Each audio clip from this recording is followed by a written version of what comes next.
ल based on types दुई किसिमको हुन सक्छ एउटा के हुन सक्छ प्रोडक्टिभ एउटा चाहिँ नन प्रोडक्टिभमा without without sputum there is a sputum cough हेरेर स्पुटम हेरेर पनि हामीले चाहिँ एउटा आइडियाहरू निकाल्न सक्छौँ कि कस्तो खालको अब यसको कुरा हटाइदिउँ नन प्रोडक्टिभमा जहाँ चाहिँ स्पुटम देखिँदैन यो मोस्टली कसरी हुन्छ आइएलडीबाट हुन्छ what is meaning of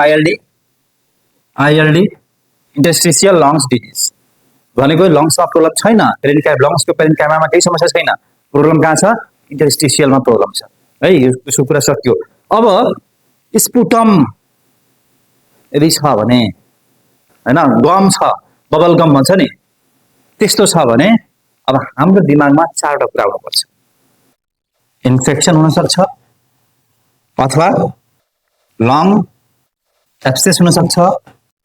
COPD हुन सक्छ अथवा चाहिँ ब्रोन्काइटिस हुन सक्छ है इन्फेक्सन हुन सक्छ लङ एब्सेस हुन सक्छ सीओपीडी हुन सक्छ ब्रोन्काइटिस हुन सक्छ based on the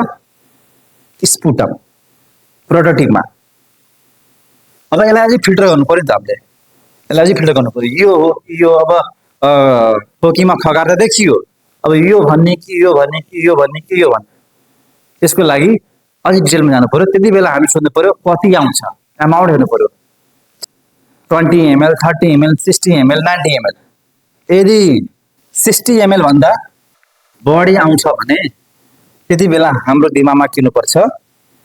might be this problem